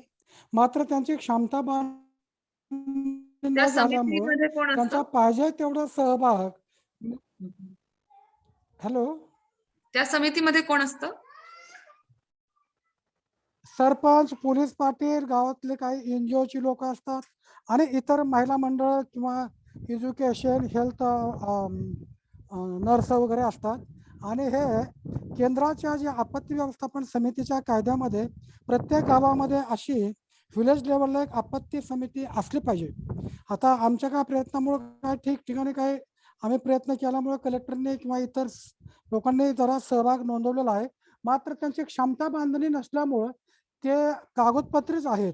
तर मला असं वाटतं की त्यांची जर चांगली क्षमता बांधणी केली, आपत्ती म्हणजे काय आहे आणि त्यांचा रोल काय पाहिजे, त्याच्याबरोबर आपत्तीमध्ये त्यांचं बँक खातं पाहिजे आणि लोकल कॉन्ट्रीब्युशन किंवा आमदार खासदारांनी प्रत्येक एका व्यक्ती पाठीमागे 20 रुपये दरवर्षी जर दिले खात्यामध्ये, तर 4-5 लाख रुपये दरवर्षी त्या व्हिलेज लेवलच्या आपत्ती बँकेत कमिटीमध्ये येऊ शकतात आणि त्याचा देखील फायदा खूप मोठ्या प्रमाणामध्ये होऊ शकेल. आय थिंक प्रमोद जे म्हणतात मॅम, ते कदाचित महाराष्ट्र राज्य सरकारचं इनिशिएटिव्ह असू शकतं. मे बी ओरिसामध्ये तसे काही नसेल. मला असं वाटतं की ही जी व्यवस्थापन संस्था आहे, त्याच्यात जे लोक आहेत त्यांनी मला सांगितले तेच लोक इन द एंड काम करतात ग्राउंडवर. पोलीस, प्रशासन, कम्युनिटी ऑर्गनायझेशन, तेच इन द एंड काम करतात.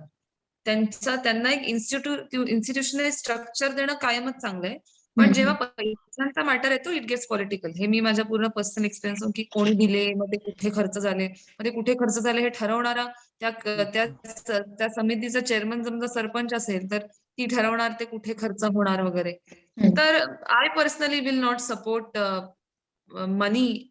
मी त्यांना ज्युरिस्डिक्शनल कामं देऊ शकते आणि त्यांना डायरेक्ट प्रोव्हिजन करू शकतो आपण जे डिस्ट्रीब्यूट करतील. पण त्यांना पैसे हँडल करायला देण्याबद्दल I am personally sceptical, because प्रत्येक संस्था जी विलेज लेवलला असते ती ह्या त्या पद्धतीने पॉलिटिकल असते आणि आपल्याला डिझास्टरच्या वेळेस that is the last thing that we want. तो मी I not support it personally. पण तरी जर इन्स्टिट्यूशनल मेकॅनिझम असं आहे तर मी म्हणले तसं लोकल लेवल जे मी कोऑर्डिनेशन आता म्हणले, जे विनीताताई पण जसं म्हणल्या की जे केलं आता जे डॅमेज असेसमेंटसाठी जी त्यांची मदत घ्यायला पाहिजे एनजीओची घेतली जात नाही, तर ह्या समितीनेच ते ज्युरिस्डिक्शन ठरवून देणे आणि अलोकेशन ऑफ रिस्पॉन्सिबिलिटीज करणे हे ह्या समिती लेवलला होऊ शकतं. मला वाटतं याच्यात मेन मुद्दा हा होता की डिसेंट्रलायझेशन. जेव्हा डिझास्टर होतं तेव्हा आपण बॉटम अप अप्रोच जो घेणार की गाव लेवलला किंवा जिल्हा लेवलला, तालुका लेवलला ह्या ज्या हायरार्कीने आपण जातो तिथे जर इन्स्टिट्यूशनल स्ट्रक्चर एक्झिस्टिंग असेल, त्याच्यात प्रशासन प्लस लोकल कॉन्टॅक्ट इन्फ्लुएन्सर्स असे लोक असतील, तर जेव्हा डिझास्टर येईल तेव्हा ते बेटर कोऑर्डिनेट होऊ शकतं, असं मला वाटतं की प्रमोदला विचारायचं होतं. तो अर्थात म्हणजे डिसेंट्रलाइज म्हणजे खरंच ती प्रॅक्टिकल तसंच होतं. प्रॅक्टिकली तेच लोक त्या गावात काम करतात. त्यांना एक इन्स्टिट्यूशन स्वरूप देणं केव्हाही चांगलंच आहे की तुम्हीच करा असं. Correct. पण म्हणजे आता पण जशी मॅनेजमेंट होते ती डिसेंट्रलाइजच होते. फक्त ती तसं जशी समिती तू म्हणलीस तशी डिसेंट्रलाइज नसते. So it's always better to give it a name. But money I am sceptical about it personally. Correct correct. अजून मला वाटतं शोभा, तुम्ही एक क्वेश्चन टाकला होता चॅटमध्ये, तुम्ही अनम्यूट करून विचारू शकता.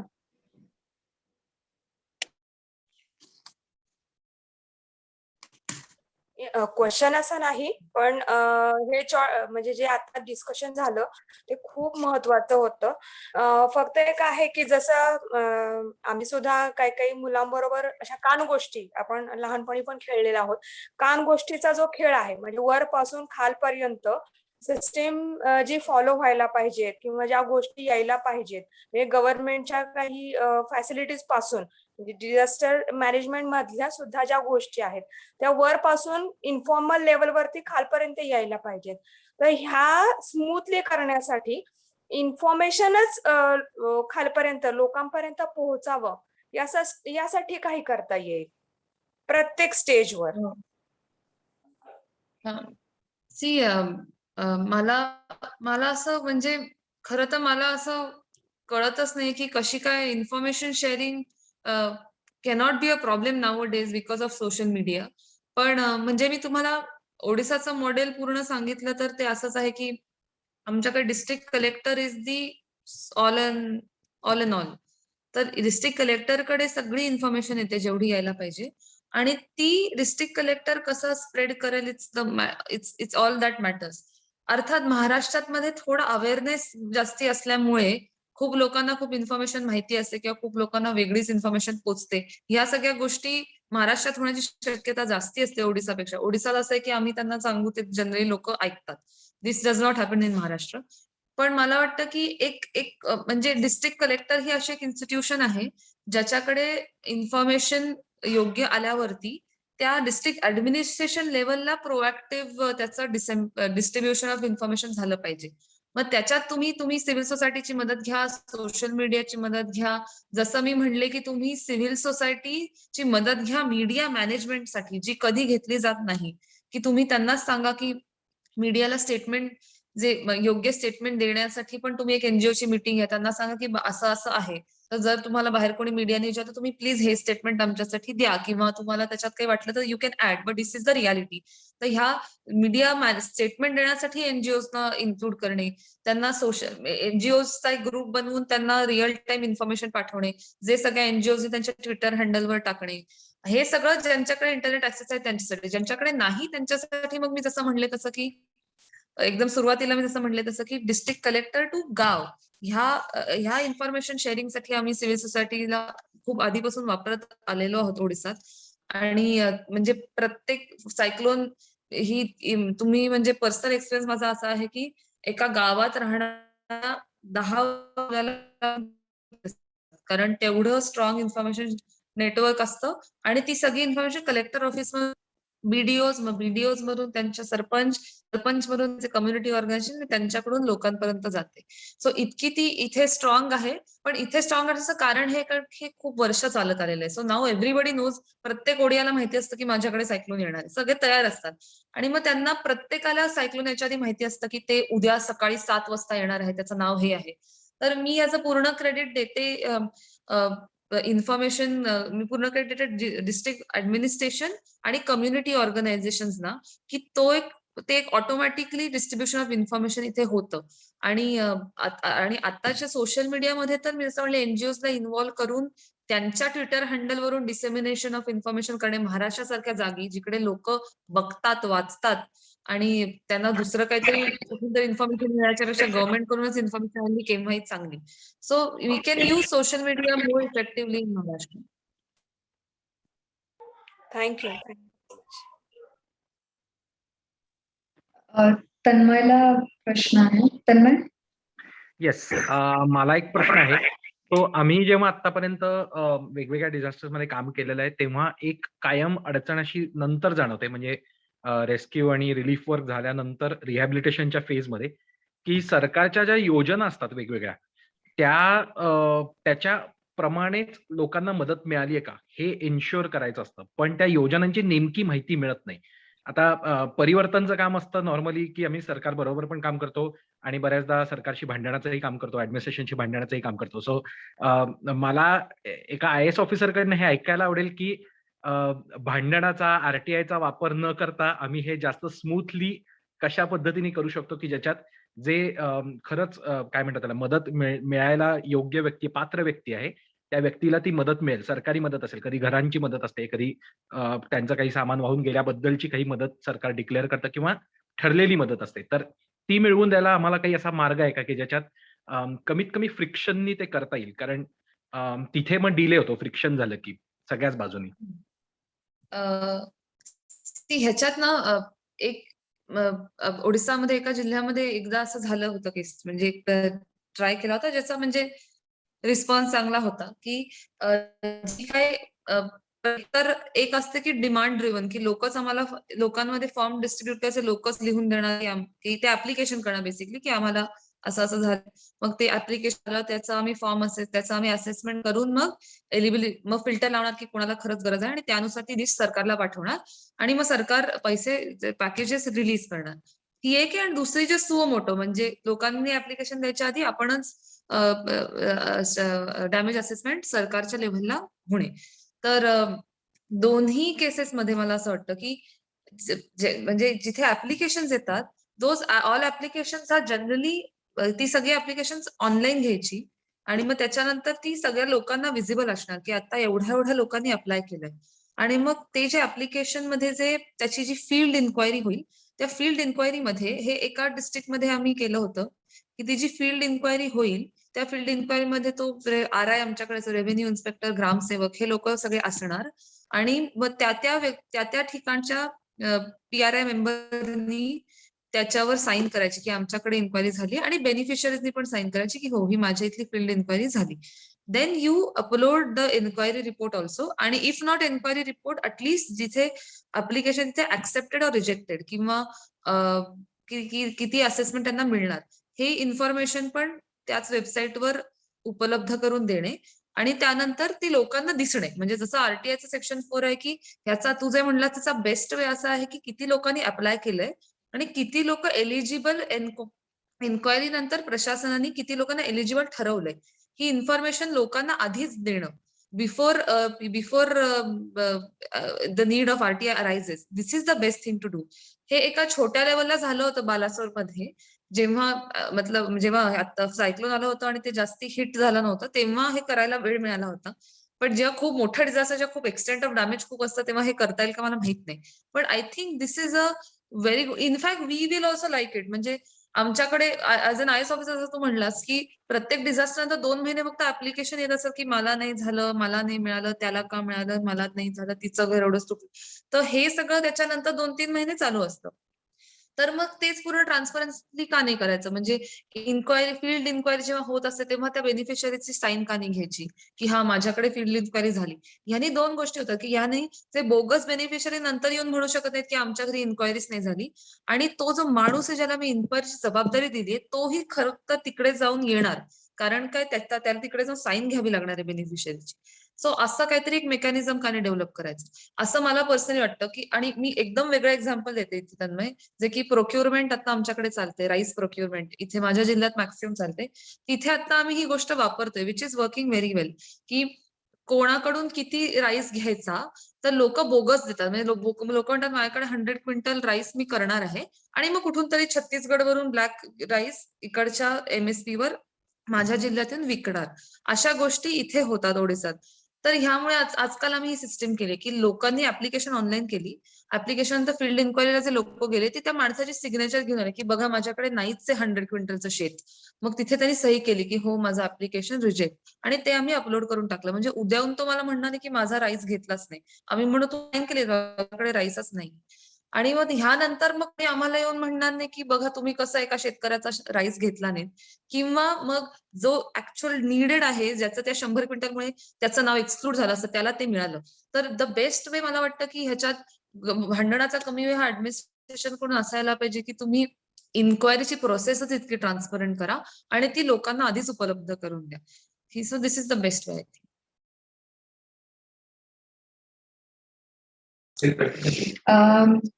ओके. संकल्प दीक्षित, तुमचा प्रश्न होता, तुम्ही अनम्यूट करून विचारू शकता.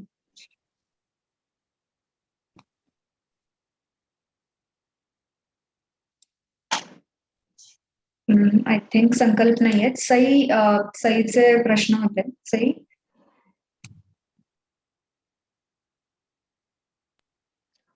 गुड मॉर्निंग बोली मॅम. माझे 2 प्रश्न होते.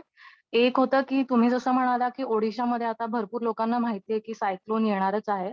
तर ओडिशाच्या स्कूल करिक्युलम मध्येच मुलांना असं काही प्रिपेअर्डनेस शिकवला जातो का?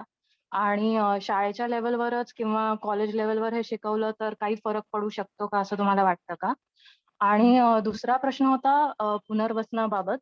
तर तुमच्या डिस्ट्रिक्टमध्ये कुठे लांब-लांबच्या वाड्या किंवा आदिवासी पाडे असतात. तर त्यांना बऱ्याचदा अलर्ट दिला जातो, की इथे दरड कोसळू शकते. पण पुनर्वसनामध्ये त्यांना चांगली कॉम्पेन्सेटेड लँड मिळेल, नाही मिळेल म्हणून ते पुढे ढकलत जातं. तर ह्यासाठी NGO म्हणून क्रेडिबिलिटी कशी वाढवता येईल, की NGO जी इन्फॉर्मेशन देईल त्याप्रमाणे पुनर्वसनाला पण मदत होऊ शकते? ठीक आहे. पहिला प्रश्नाचं उत्तर असं आहे, की हो, हे इथे ओडिसात ऍक्टिव्हली केलं जातं.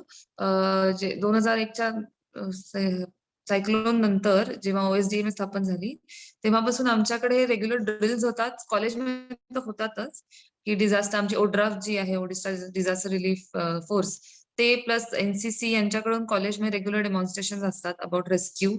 आणि शाळेच्या करिक्युलममध्ये नाही, पण शाळेचे आमचे जे मास्टर ट्रेनर्स असतात त्यांच्याकडून टीचर्सना आणि टीचर्सकडून मुलांना हे दर सायक्लोन सीझनच्या आधी सांगितलं जातं, की असं असं सायक्लोन येतं, ते काय होतं जिओग्राफिकली.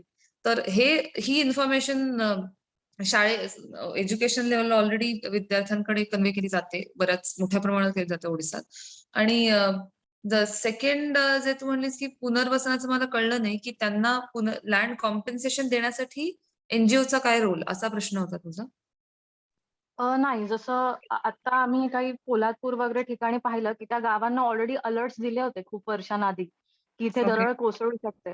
पण त्यांना तो अश्युरन्स नसतो, की त्यांना कॉम्पेन्सेशनमध्ये चांगली जागा मिळेल किंवा त्यांना तेवढं काय म्हणतात विश्वास बसत नाही काही लोकांवर. तर ॲज अन NGO म्हणजे आम्ही सपोज ॲडमिनिस्ट्रेशनला काय प्रकारची इन्फॉर्मेशन दिल्यावर क्रेडिबिलिटी वाढू शकते आणि ते पुनर्वसनाचं काम म्हणजे दरड कोसळेपर्यंत थांबण्याच्या ऐवजी ते आधीच करू शकतो का?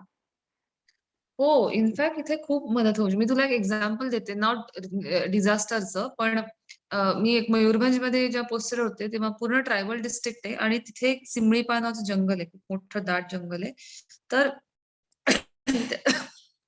इट्स अ टायगर रिझर्व्ह आणि तिथे टायगर पॉप्युलेशन मेलानिस्टिक टायगर असतात, ब्लॅक टायगर. तो which is very naturally important place for India. तर तिकडे ना काही गावं होती जंगलाच्या आतमध्ये.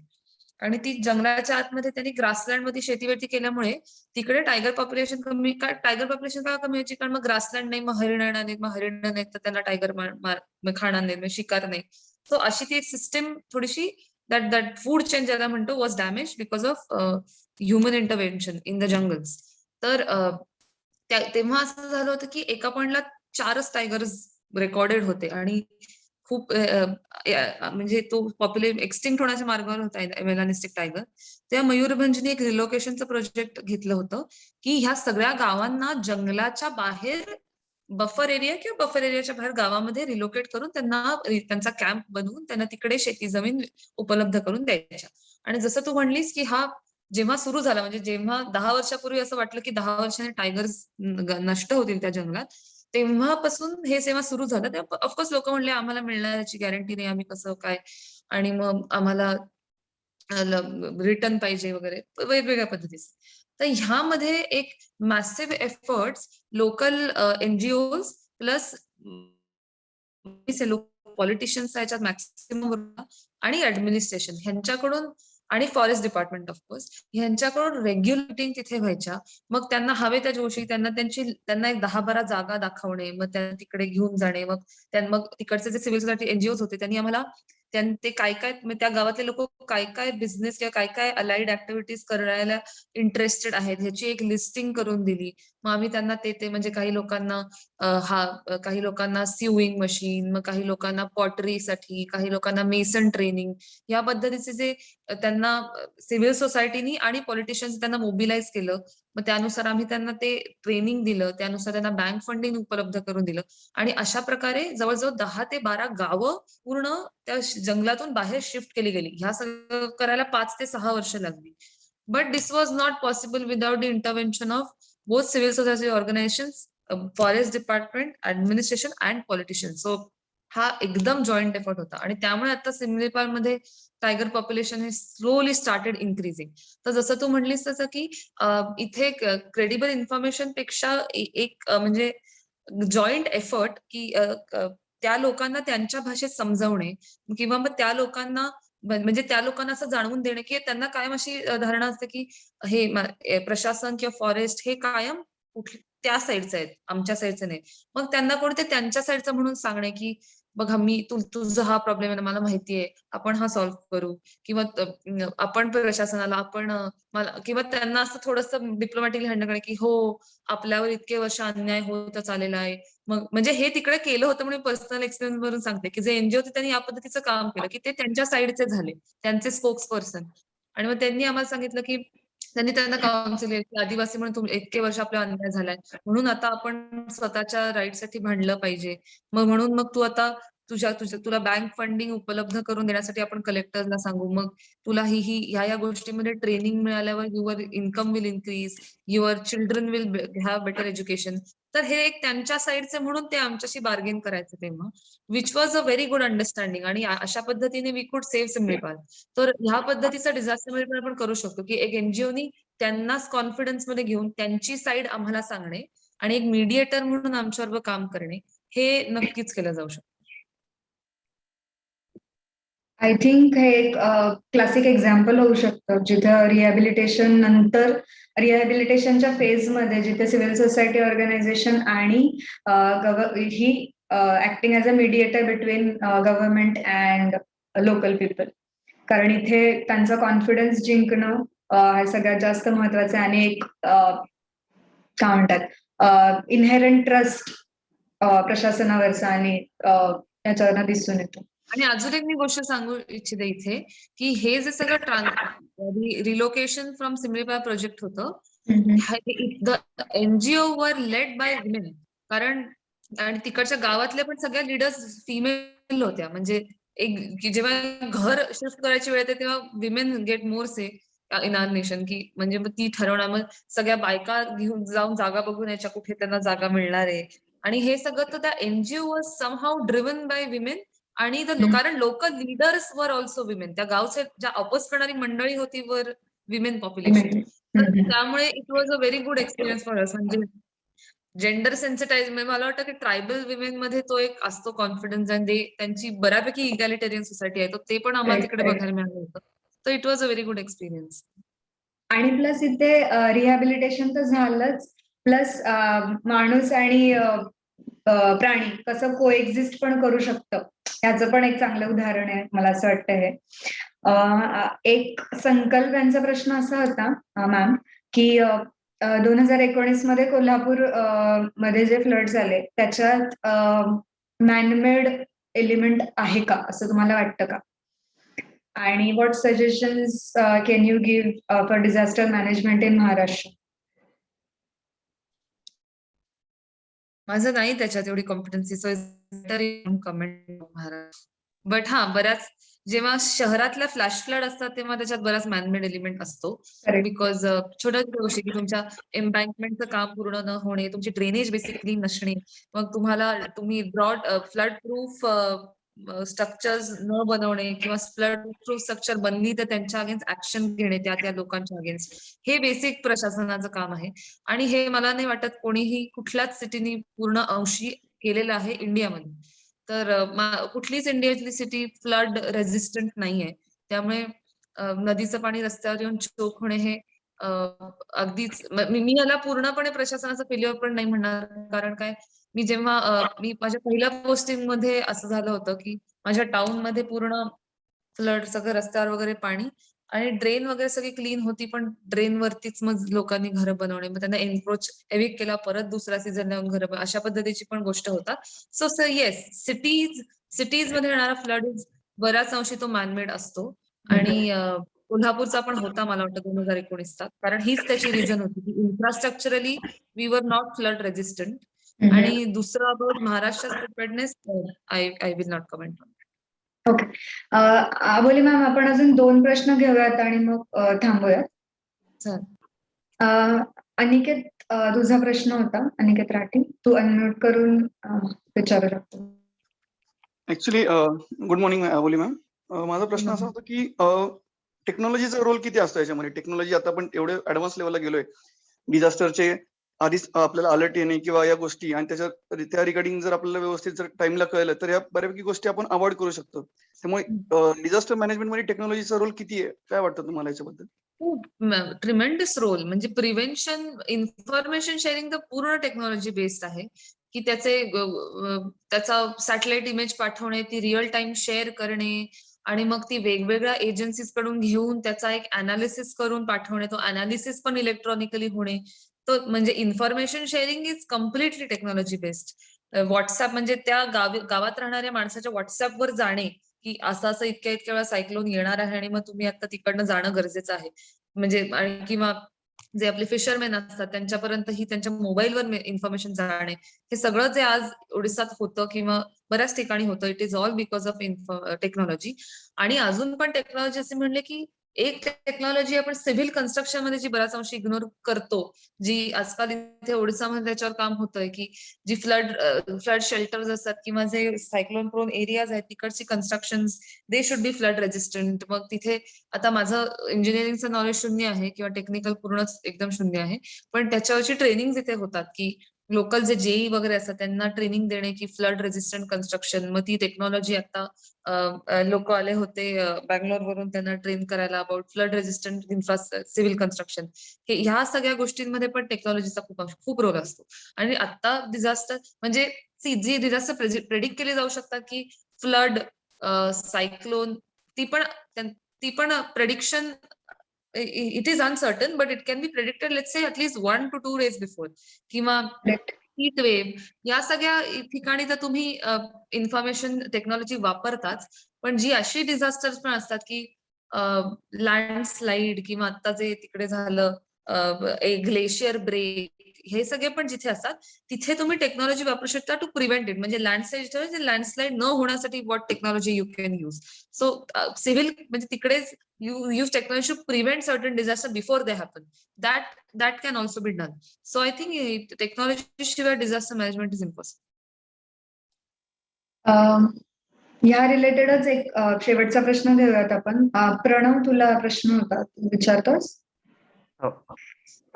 ओके, माझा फर्स्ट क्वेश्चन असा होता की IMD कडून किंवा आपला जो ओव्हरऑल डेटा मिळतो आपल्याला की एवढं प्रेडिक्शन आहे की इथे काहीतरी डिझास्टर येऊ शकतं और सायक्लोन येऊ शकतं. हा डेटा किती अॅक्युरेट असतो because at the end of the day it is just a prediction की पॉसिबिलिटी आहे. अँड इट इज ओके अगर म्हणजे समजा असं असेल की प्रेडिक्ट केलं आणि नाही झालं तर इट इज ओके. बट समजा प्रेडिक्ट नाही करू शकले आणि काहीतरी डिझास्टर आलं तर म्हणजे how often does that happen की प्रेडिक्शन चुकीचे मिळाले. आणि एक सेकंड छोटासा क्वेश्चन होता की असे काही जनरल ट्रेनिंग्स वगैरे असतात का लोकांसाठी? For example if I have a group of people who want to actually go and help at some place, but we are not trained, we cannot go and probably help people in better ways. So असे काही trainings काही government कडून असतील किंवा काही organisations कडून असतात का जे असे रिलीफ वर्क मध्ये काम करू शकतात? नॅशनल डिझास्टर रिलीफ फोर्सचे कॉलेज लेवलला जाऊन ट्रेनिंग असतात, म्हणजे त्यांचे डेमॉन्स्ट्रेशन असतात आणि डेमॉन्स्ट्रेशन मधून म्हणजे त्यांना कोणी इंटरेस्ट दाखवला तर त्यांना हे करतात, म्हणजे ते त्यांना व्हॉलंटियर्स म्हणून स्पेशल ट्रेनिंग देतात. तो नॅशनल डिझास्टर रिलीफ फोर्सचे असतात. इकडे पण आमचे ODRAF, Odisha disaster relief force हे कॉलेज लेवल बेसिकली डेमॉन्स्ट्रेशन असतात आणि त्याच्यानंतर इंटरेस्टेड इंडिव्हिज्युअल्सला they give specialise training. So जर तुला शेड्यूल वगैरे हवा असेल तर आय विल फाइंड आउट आणि मी पाठवीन. आणि दुसरी गोष्ट, इन्फॉर्मेशन इज ऑलमोस्ट 99% अॅक्युरेट. जसं मी म्हणले सुरुवातीला की मला रोज सकाळी एक मेसेज येतो की आज माझ्याकडे किती पाऊस पडणार आहे आणि पडतो, म्हणजे तेवढं अगदीच त्याच्यावरून लिहिलं पाऊस आणि आलाच नाही किंवा लिहिलंच नाही पाऊस पडणार आहे आणि खूप पाऊस आला, असं आजवर कधीच झालं नाही. थोडंसं पावसाचं प्रमाण इकडे तिकडे होऊ शकतं. सायक्लोन मध्ये तर ऍब्सोल्युटली अॅक्युरेट, कारण ते रिअल टाइम असतं. म्हणजे इथून तिकडे गेलं, तिकडनं उजवीकडे वळलं, बालासोरला हिट करणार असतं, आता खाली केंद्रपाड्याला हिट करणार आहे. हे सगळी जिल्ह्यांची नाव आहेत. मग केंद्रपाड्यावरून ते खरं तर वेस्ट मिदनापूर, वेस्ट बेंगॉल मध्ये गेलं. तर हे सगळं ऍब्सोल्युटली अॅक्युरेट असतं. सायक्लोन मध्ये तरी totally accurate. Okay okay, thank you. So मला वाटतं प्रश्न पण संपलेत. So I would like to thank Aboli ma'am. आम्हाला माहिती आहे की कोविड आणि ओडिसामध्ये इतर पण चॅलेंजेस असताना पण तुम्ही आम्हाला वेळ दिलात, आमच्या बरोबर गप्पा मारल्यात आणि तुमच्या बरोबर जे पूर्ण गेल्या 1.5 तासात डिस्कशन झालंय त्याच्यानी ऍज अ एनजीओ आणि इथे असलेल्या अजून सिव्हिल सोसायटी ऑर्गनायझेशन किंवा एनजीओचे जे काही रिप्रेझेंटेटिव्ह असतील, आय एम शुअर की त्यांना एक प्रॉपर गाईडलाईन मिळाली असेल to explore the ways in which we can work with the government effectively in case of disasters. आणि कधी पण ओरिसामध्ये काही डिझास्टरमध्ये परिवर्तन नेहमीच धावून येईल असं मी तुम्हाला अश्युअर करते. परिवर्तन सोबत मैत्रीच्या भीतीने पण मी हे अश्युअर करते मॅम की तुम्ही सांगा, आम्ही यायला रेडी आहोत. आणि थँक्यू सो मच परत एकदा. आणि thank you to all the audience for very thoughtful questions and making this interaction very insightful.